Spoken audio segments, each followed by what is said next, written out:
بسم اللہ الرحمن الرحیم۔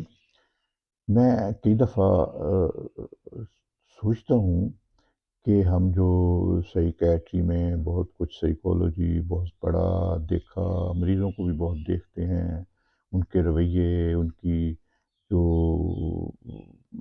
موڈ اور ان کی جو تھاٹ پروسیس، تو یہ ان میں اور اسلام میں، نفسیات اور اسلام میں بہت زیادہ میں سمجھتا ہوں مماثلت ہے۔ ایک ہوتا ہے ریلیجیس تھراپی، ہم بہت سارے جو مریض آتے ہیں خاص طور پہ نیوروسز، یعنی جن کو ڈپریشن، انگزائٹی، خوف، ڈر پیش آتی ہے، ان میں ایک ریلیجیس تھراپی کرتے ہیں۔ تو میں نے دیکھا کہ جو اسلام ہے، کوئی بھی مذہب ہے ویسے، لیکن اسلام میں زیادہ ہے، کوئی بھی مذہب جو ہے اس میں جو لوگوں کی سوچ کو دیکھا جاتا ہے، ان کی کوشش کی جاتی ہے کہ ان کی سوچ بدلے۔ اسلام میں دیکھیں نبی پاک صلی اللہ علیہ وسلم نے شروع ہی سے کس چیز پہ زور دیا؟ اب یہ دیکھو نا، کتنی برائیاں، کتنے مسائل، کتنا کچھ تھا۔ اب اس میں ان چیزوں کو لوگوں کو بدلنا تھا، تو سب سے پہلے ان کی سوچ کی طرف جایا گیا کہ ان کی سوچ کو بدلیں، بھئی یہ غلط ہے، یہ صحیح نہیں ہے، یہ اس طرح ہونا چاہیے، یا یہ برائی ہے۔ تو یہ سوچ جو ہے نا، یہ بڑی امپورٹنٹ ہے۔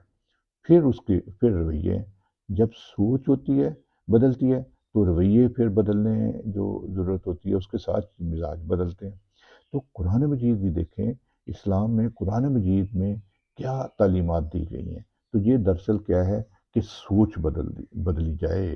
جیسے ہم سائیکیٹری میں جو سی بی ٹی کہتے ہیں، کوگنیٹو بیہیویئر تھراپی، کہ جی انسان کی سوچ اور رویوں کو بدلا جائے۔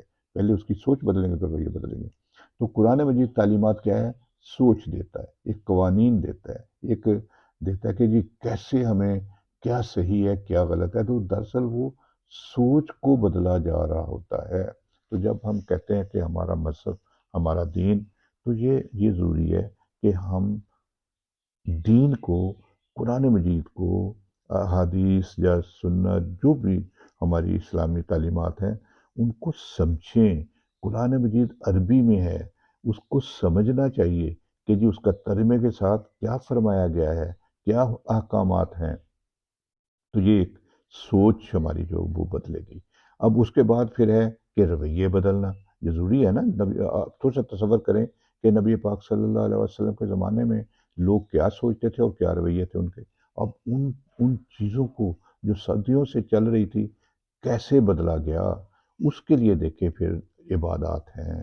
اب ہم نے سوچ لیا کہ جی ہم نے اچھے انسان بننا ہے، بری نہیں کرنی، جھوٹ نہیں بولنا، سچ بولنا ہے، کوئی غلط نہیں کرنا، دیانت دار بننا ہے، امانت دار بننا ہے، کسی کا حق نہیں کھانا، ظلم نہیں کرنی، زیادتی نہیں کرنی، بلکہ اپنی کمائی میں سے دوسروں کو بھی جو کچھ حصہ دینا ہے، پالنا ہے۔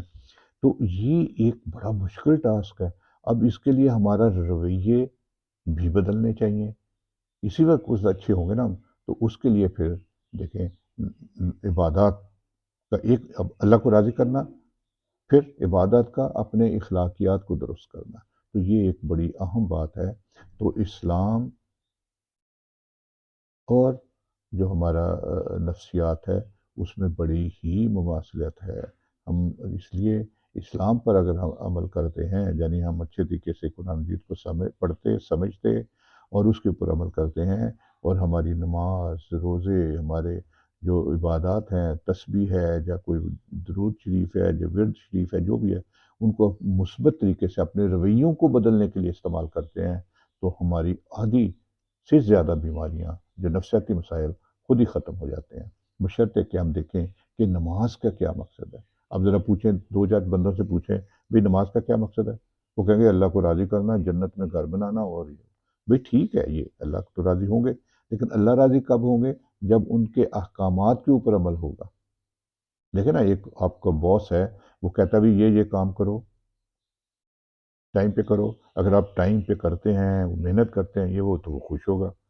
اسی طرح اللہ تعالیٰ نے بھی ہمیں احکامات اور فرائض ہمارے ذمہ لگائے ہیں، جو قرآن مجید میں ارشادات ہیں۔ تو اگر ہم ان کو نہیں کریں گے، ہم صرف اللہ تعالیٰ کی اس میں عبادت میں پڑے رہیں گے اور وہ کام نہیں کریں گے، تو اللہ تعالیٰ خوش نہیں ہوں گے، ناراض ہوں گے۔ تو ہمیں عبادات کو اچھے طریقے سے کر کے اپنے رویوں کو، اپنی سوچ کو بدلنا چاہیے اور اچھے کام کرنے چاہیے۔ اگر ہم نماز دیکھیں نا، مسجد میں جاتے ہیں، نماز پڑھتے ہیں، کتنے باادب ہوتے ہیں، کتنا احترام کرتے ہیں، کتنا ہم خاموشی سے بیٹھتے ہیں، کس طرح ہم لائن میں لگتے ہیں، کس طرح لائن بناتے ہیں، کس طرح ہم جو امام اپنے میں سے ایک بہترین انسان کو امام چنتے ہیں، اور وہ ہمیں جو جو جیسے احکامات کا مسا کرتے ہیں، تو پھر بڑے ادب صاف ستھرے ہو کے جاتے ہیں وہاں، تو ادب کے ساتھ ہم باہر آتے ہیں۔ اب یہ رویہ، یہ ٹریننگ ہے کہ جی انسان کو، اس کو اچھی ٹریننگ دی جائے، اب وہ باہر آ کے بھی اگر اسی طرح رہے، اچھے طریقے سے بات کرے، رویہ اچھا رکھے، ادب و احترام رکھے، اپنی باری کا انتظار کرے، لائن بنائے، صفائی ستھرائی رکھے اپنی بھی، باہر کے ماحول کی بھی، دیکھیں کتنی تبدیلی آئے گی۔ تو یہ ایک نماز ہمیں یہ کچھ سکھاتی ہے۔ اسی طرح روزہ ہے، تو روزہ دیکھیں صرف عبادت تو ہے ہی ہے، لیکن اس کے ساتھ ہماری تربیت ہے ایک۔ میں یہ کہتا ہوں ایک فوجی ہے، فوج ہے، جب کوئی بھی فورس ہے، اس کے آدمی کو پڑھایا جاتا ہے، اس کی ٹریننگ کی جاتی ہے، اور اس کے بعد پھر اس کی جنگ میں تربیت اس کی جو آزمائش ہوتی ہے، تو وہ دیکھیں کتنے اچھے طریقے سے لڑے گا اپنی تربیت کے اوپر۔ تو اسی طرح ہم بھی جب روزہ رکھتے ہیں، اکیلے بیٹھے ہوئے تنہائی میں، ہم کہتے ہیں کچھ نہیں کھانا، کچھ نہیں، ہمارے لیے سب حرام ہے، کیوں؟ میں روزے سے ہوں۔ اسی طرح اگر جب ہم روزے کے بغیر بھی باہر جائیں، سب کچھ کریں، تو دنیا میں بھی ہم ایسے ہی کام کریں، ایسا ہی سوچیں۔